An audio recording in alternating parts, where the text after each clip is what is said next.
The broadcast is now starting. All attendees are in listen-only mode. Hi everyone, this is Jim Lorenzen and I want to welcome you today to why most retirement planning will probably fail. Well, it's not as bad as it sounds, but well, for some people maybe it is. Very quickly, here's a little bit of background on me and my practice. I've been in practice since 1991, specializing in retirement. I have clients in Florida, California, Colorado, and other places.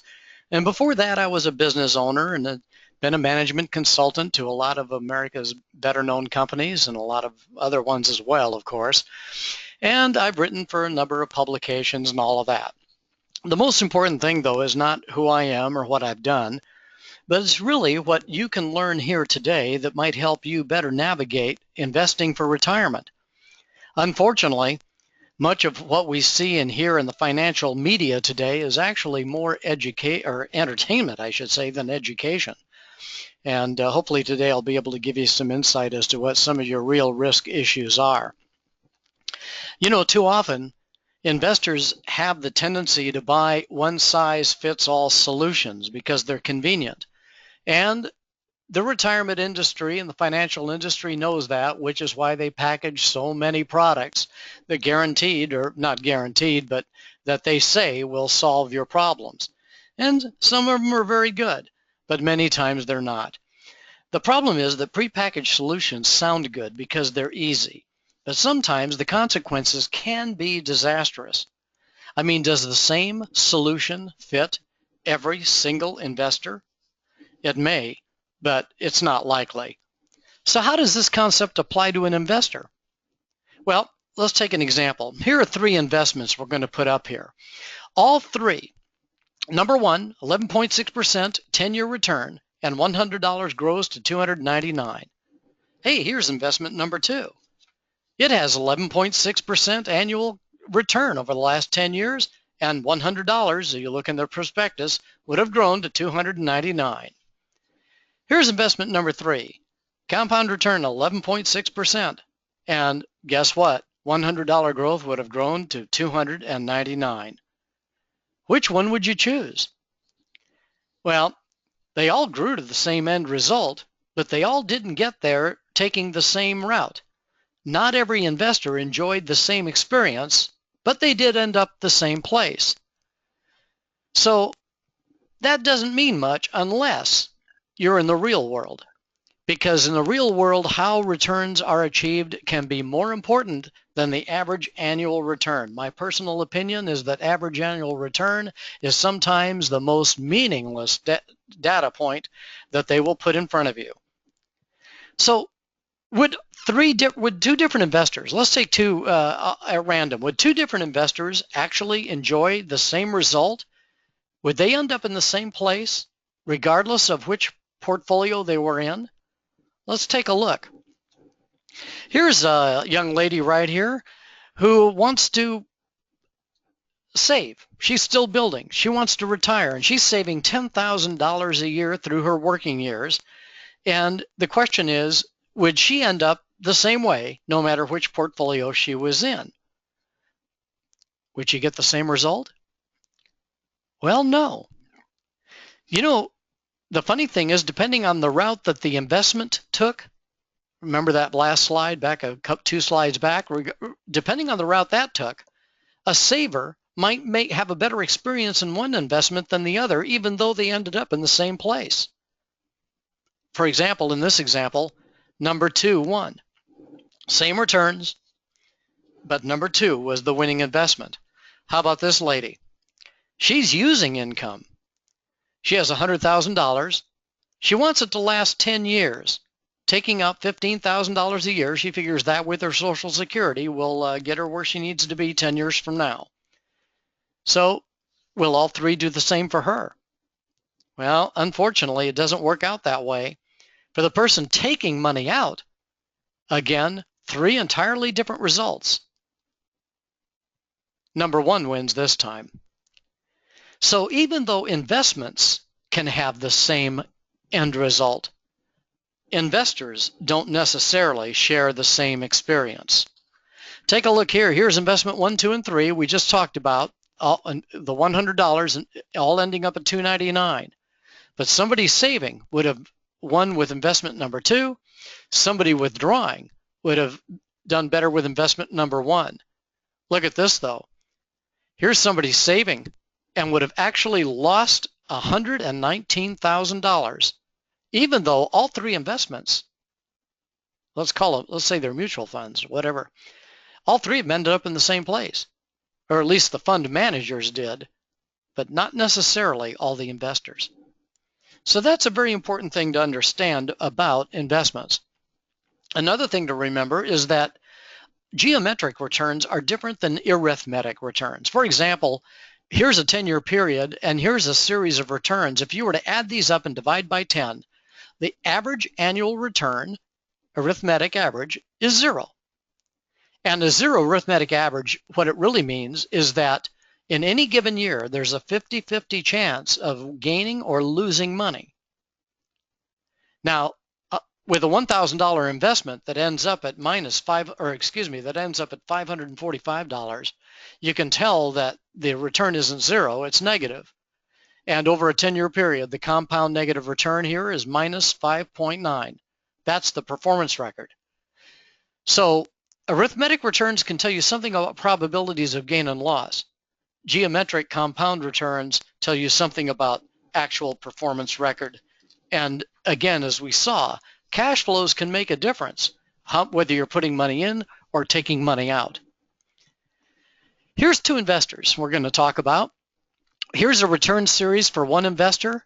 Here's a return series for another investor. Both of them 11.6% per year compound return, average return 12.5.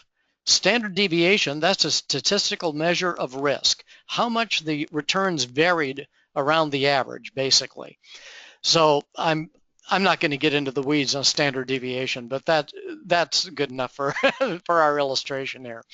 So 11.6 compound, 12.5 average returns, and you can see that there's a 15 points of deviation around the norm.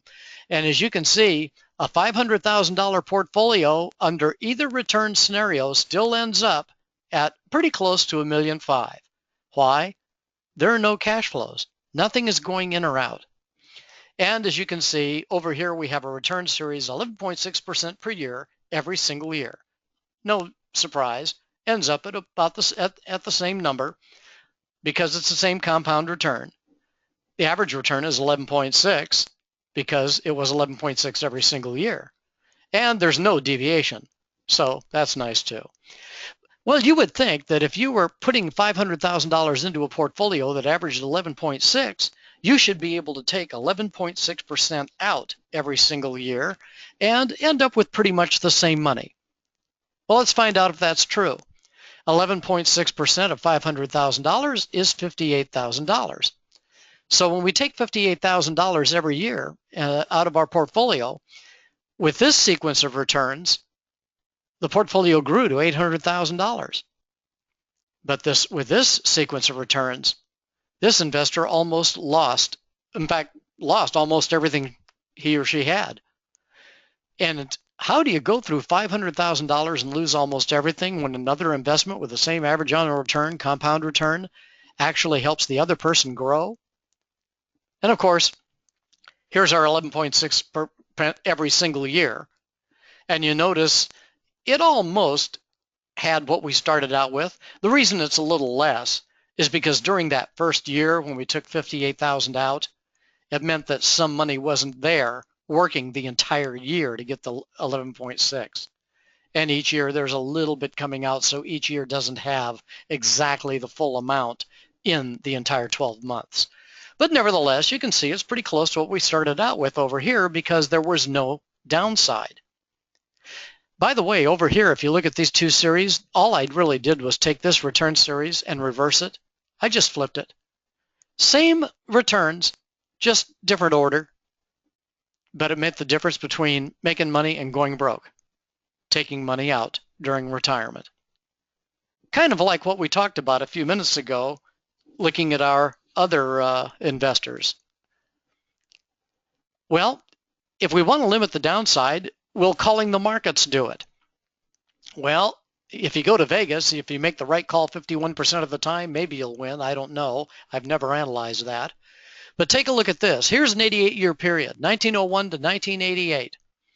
If you bought and held, now this is not up to date, obviously, 1988, but that's okay. It's long enough that it gives us a pretty good idea of how the point gets illustrated, because it even includes the Great Depression and the the market crash of '87 and all of that.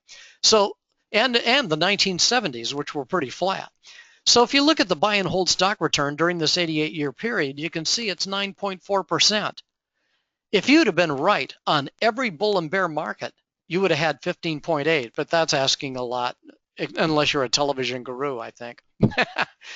Correct forecasting, 50% of the time, like in Vegas, you only got 6.6%. That's about almost a third less than just buy and hold. Even if you had correct forecasting of every bear market and half of the bulls, you're still at only 8.7. You're not up to that 9.4 average of the buy and hold investor. As a matter of fact, to match the buy and hold investor trying to time the markets, you'd have had to have been right 71% of the time. I think that's asking a lot. Let's take a look at 2008, 2009.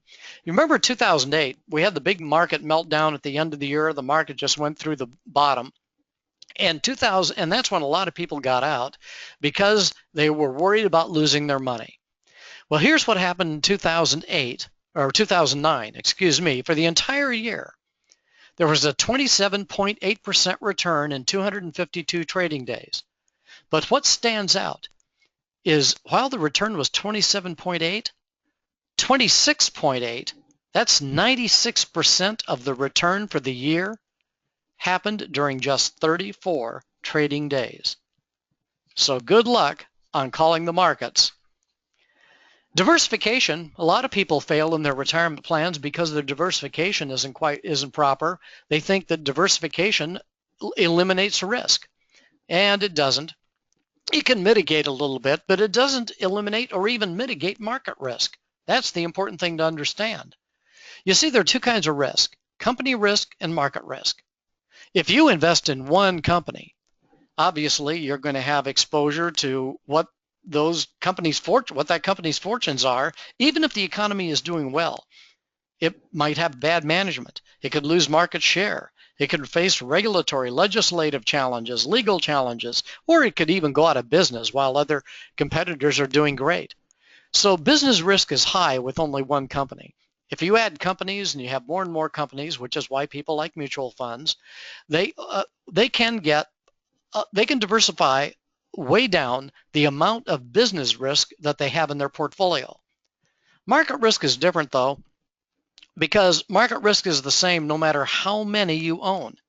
As a matter of fact, you could buy every single stock in an entire index and you would not have reduced market risk. You would have only replicated it. And that's exactly what a lot of people do.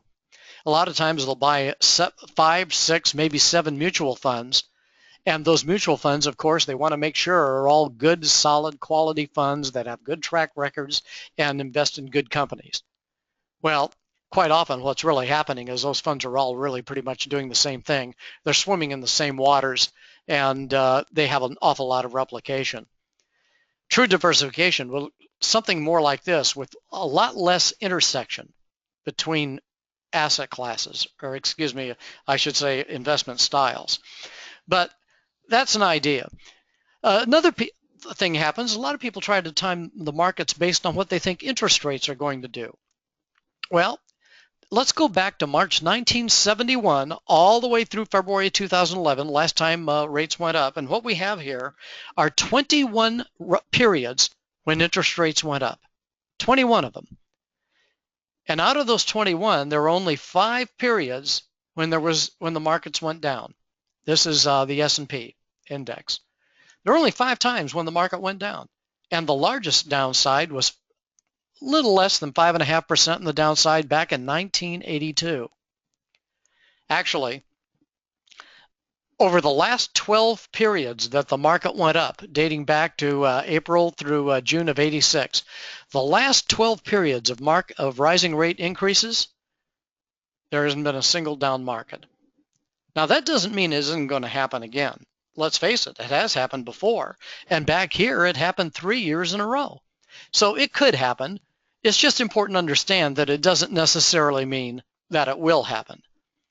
Same thing about gold. We see all the commercials on TV about gold and silver. I don't have a silver chart. I have a gold chart, so we'll talk about that.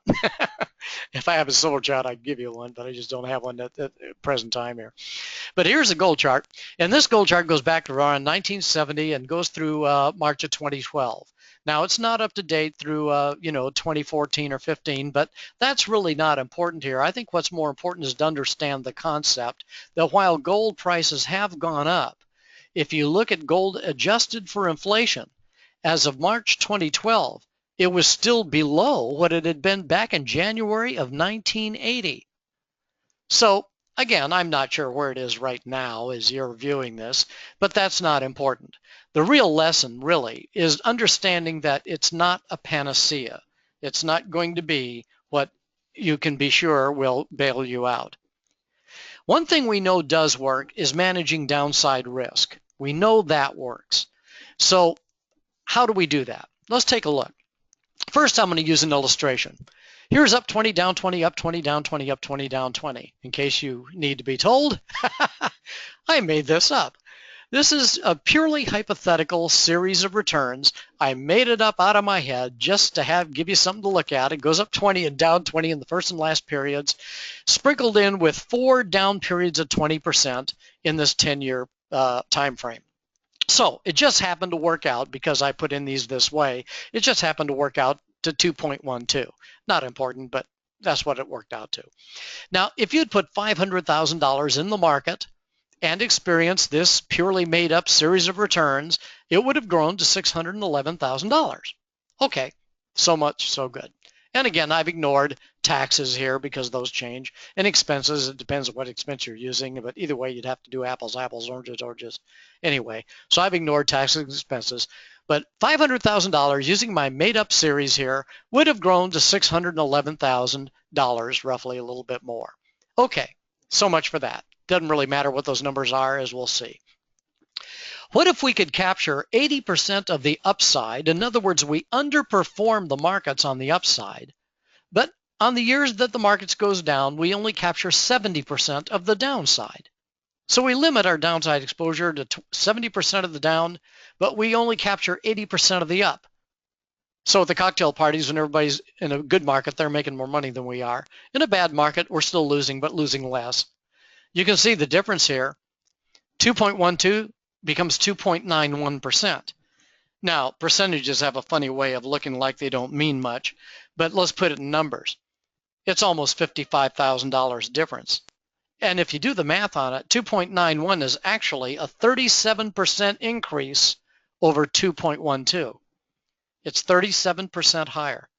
So you got a $55,000 benefit there. So if we had a manager that did this, you could say that manager added value by $55,000 less whatever he charged to manage the portfolio. Okay, so much, so good. And we think to ourselves, well, that's pretty good. I like that. But does it work all the time? Let's take an example. You're probably familiar with equity indexed annuities. Those are being marketed today, and people sell those. In fact, I do too, but I don't really go out of my way, but nevertheless, here's an equity indexed annuity example. Now I'll explain, there is a flaw in my little chart here that I put up. This 100% for downside capture should read 0. We're going to use an index annuity example of an upside capture. And by the way, this is no particular annuity. I just made up these numbers. But what if you had one that captured 100% of the upside, but put a cap on your returns of, say, 12%? And again, it's just the concept that's important, not the numbers. But if it captured all the upside, 100% participation rate up to 12%, you would be limited to 12 when the market went up. But if the down capture were a 0, remember this is supposed to be a 0 here, that means you never lose money. So you can make money in the up markets, but you never lose money. Now, with this hypothetical made-up return series here, as you can see, the annuity does better than the market in this example. 7.04 versus 2.12, And in this hypothetical I made up, that's a $375,000 premium over the market. Well, that sounds really good, but you know what? You got to ask yourself the question, is it going to beat the market all the time because you never lose money? Well, probably not. Let's use another return series. Let's use a return series from our worst case scenario back in our earlier charts. Remember when I flipped the order of returns on the investors taking 11.6? Well, here's a return series that was flipped for a worst case, and remember it did have that 11.6% average annual return. But this series of returns was the disastrous one under that old scenario where that investor almost went broke. Well, here's the market returns under that scenario. And this time we're going to apply the same example of our hypothetical made-up annuity here that captures 100% of the upside. Again, this is supposed to be a 0%, no losses on the downside. And you are capped at 12 even when the market is up. You'll notice the years the market was down or flat, our annuity makes no money whatsoever, still at 500,000. Then it captures upside, but when it reaches 12%, it's capped. The market continues doing better. As you can see, the market went up. The market portfolio ends up at almost $1.5 million. Our annuity portfolio ends up at about $1 million. About $500,000, not quite, a little less than $500,000 different than the market. And so it doesn't beat the market at all. But it is what I would call a protected return. No, you didn't beat 11.6. But you also didn't go broke like our person did back under those old investments where they were losing money and went through their nest egg in a 10-year period because those return sequences didn't turn out very good for them. Here, there's a protected return of 7.36. That's pretty good. You compare this to somebody else and it might be very different. Now, I should explain that there were no cash flows in those examples I just showed you. It was just to give you an idea of the difference of how downside protection can help. And of course, one of the big, if there's a load on anything you buy, of course I don't sell loads, but but if there's a load on anything you buy, the biggest load you're going to pay in your life is to Uncle Sam, because he's taking money out of your pocket all the time. He's the one who has the only vote on how much of your money he takes out of your pocket every year. He sticks in his hand. He takes what he wants. You have no vote. You can't overrule him. And this is going to happen through the rest of your life. Those of you who've attended my other webinar will probably recognize this timeline in retirement. Anything you take out of your retirement plans before 59.5 is taxed plus the penalty. After 59.5, your tax-deferred money becomes taxable. And at age 62, if you have too much modified adjusted gross income, 85% of your Social Security benefits are taxed, and those brackets haven't been indexed for inflation. In fact, the last time I think they were touched was 1994, something like 20 years ago. Too much adjusted modified gross income at 65 and your Medicare costs will triple. And of course, when you reach 70.5, guess what? You're going to have to take required minimum distributions, which adds to your tax exposure. And if that weren't enough, in retirement, you're not going to have all those itemized deductions that you have today. Most retirees usually lose mortgage interest deduction now. They don't have dependent children at home. They're not making retirement plan contributions anymore. In fact, they're taking money out of their retirement. And they're usually not making the charitable gifts they used to make. Well, here's a checklist that contains some basic starting points that are very important for you to understand. The first point, of course, is estimating the income you're going to need at retirement. And it's important to understand that inflation won't stop. If you think you're going to need $5,000 a month, it's probably going to take about a bucket of about $2 million to get you that. Now, some of that might come from Social Security, but some people plan on it, some people don't. It depends on your attitudes and your outlook for that. If you have a financial planner working with you right now, you should have a formal written plan for your future in place. And if not, I would submit that it's important to get your ducks lined up early so you can identify the issues and adjustments you need to make. The earlier, the better. And of course, many forget about healthcare expenses during retirement. And believe it or not, one of the best places to address that is with life insurance. You see, with with long-term care insurance, nothing really wrong with it, except if you don't use it, that money is down the drain. Now, there may be some newer products out there today that address that issue, but the nice thing about life insurance that has accelerated cash values is that that money can be accessed tax-free for almost any kind of expense, and depending on the carrier and things like that. So it is worth thinking about. It does double duty. And if you don't need it for long-term care, you still have the money. Very important thing to understand are the 4 pillars of investment success. It's not about managing investments. It's about achieving goals. And managing risk is more important than reaching for higher returns. Remember, no one can control markets or interest rates, but you can control taxes and costs. You want to monitor everything and have a constant program of revision. I'd like to make an offer to you. You know, studies have shown that 4 out of 5 investors have more risk in their portfolio than they even know they carry. And when I talk to a new client, I will see a situation like this one illustrated pretty often. A client's risk number turns out to be maybe 54 or 56 maybe, just as an example, but their risk score is quite often much higher.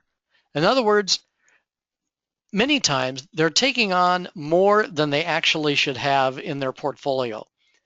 And one of the things is, if you'd like some help on this, what you could do is you could go to the Getting Started tab of our website, and you can click on there where you can actually schedule a phone interview with me, and you should fax me, or you can email me your statements, and I can put them in there. We can go through the whole process on the phone, and we can actually identify your risk number. Now, I can't do this for everybody because obviously it would be extremely time consuming if everybody did it. But if your portfolio is above $500,000, you're probably the person that should be doing this, because it's usually people who have portfolios above $500,000 that are closer to retirement and are more greatly affected by any excess risk exposure. One of the nice things about it is we can do a lot of stress testing and back testing to show exactly what your downsides really are in the portfolio. So I encourage you to take me up in this offer. Again, what you do is you can go to the Getting Started tab of our website. Here's the website, infin.com.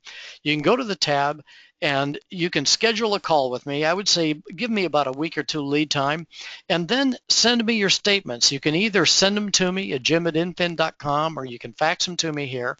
I want the actual statement showing the holdings, because that is something that I can go into. If you're worried about your social security number or something on there like that, or if there's any information, you can black it out or something like that. That I don't need that. But I do need the actual holdings. In other words, I would like to see the symbols as well as the dollar amounts, because it's the only way I can really get in there and see what you have.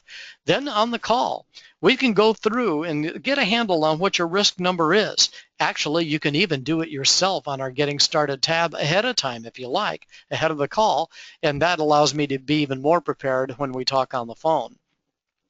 Also, if you'd like to request our life guides, we have Thinking About Retirement and the Retirement Priority Review. These are very helpful in helping you get ready to plan your retirement.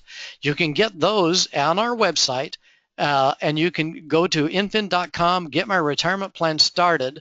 It's all hyphenated, or simply go to the Contact Us tab. Infin.com, go to the Contact Us tab, and you can actually download these right there, and they'll be available for you to use.